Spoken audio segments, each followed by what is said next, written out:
আজকে চলুন বানিয়ে নেওয়া যাক মালাই চিকেন কোরমা।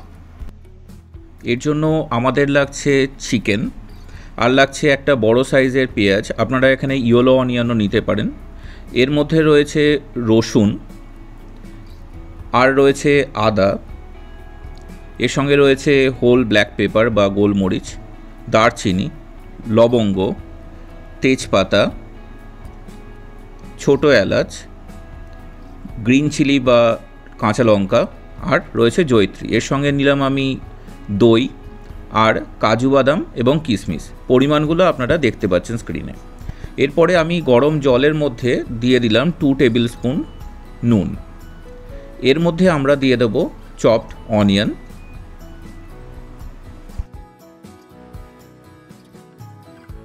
আর বাকি যে মশলাগুলো আমি আপনাদের দেখালাম সেগুলো। এর সঙ্গে কাজু এবং কিশমিশগুলো। এবার আমরা ঢাকনাটাকে বন্ধ করে পেঁয়াজটা সফট হয়ে যাওয়া পর্যন্ত এটাকে আমরা কুক করব। যখন পেঁয়াজটা একটু নরম হয়ে যাবে তখন আমরা এই জলটাকে ছেঁকে নেব।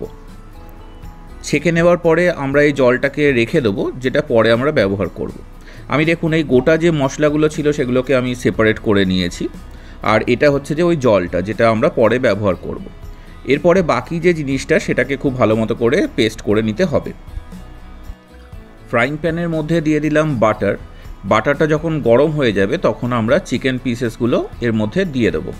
এবার এই চিকেন পিস যেগুলো আছে সেগুলোকে দুটো সাইডই খুব ভালো মতো করে ফ্রাই করে নেব, মোটামুটি 4 থেকে 5 মিনিটের জন্য। কিন্তু দেখবেন যেন লাল না হয়ে যায় চিকেনগুলো, সেদিকটা খেয়াল রাখতে হবে।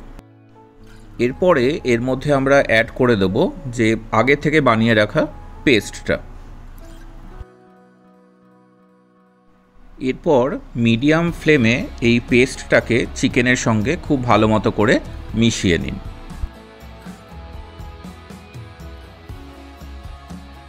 এরপর এর মধ্যে আমরা অ্যাড করে দেব দই। এই দইটাকে একটুখানি ফেটিয়ে রাখবেন, আর অ্যাড করার সময় ফ্লেমটা লো থাকবে। তারপরে এটাকে মিশিয়ে নিয়ে তারপরে আমরা আবার ফ্লেমটাকে মিডিয়াম করে নেব। টক দইয়ের টার্টনেসটাকে কাটানোর জন্য আমরা এর মধ্যে দিয়ে দিলাম 1 টেবিল স্পুন সুগার, আর যে ওই স্টক সলিউশনটা ছিল সেটাও এর মধ্যে আমরা এবার অ্যাড করে দিলাম। এরপরে এটাকে খুব ভালো মতো করে মিডিয়াম ফ্লেমে এরকমভাবে মেশাতে হবে। এরপর ঢাকনা দিয়ে এটাকে আমরা মিডিয়াম ফ্লেমে 30 মিনিটের জন্য কুক হতে দেব। এরপরে এটার উপরে আমরা ছড়িয়ে দেব ড্রাই রোজ পেটালস এবং স্যাফরন বা কেশর। তারপর এটাকে আমরা আবারও 10 মিনিটের জন্য লো ফ্লেমে কুক করব। আমাদের মালাই চিকেন কোরমা একদম রেডি টু সার্ভ। তো আজকের ভিডিওটা আপনাদের কেমন লাগলো আমাকে প্লিজ কমেন্ট করে জানান। যদি ভালো লেগে থাকে তাহলে প্লিজ আমার চ্যানেলটা সাবস্ক্রাইব করুন, লাইক করুন, আর পাশের বেল আইকনটা প্রেস করে দিন। ধন্যবাদ।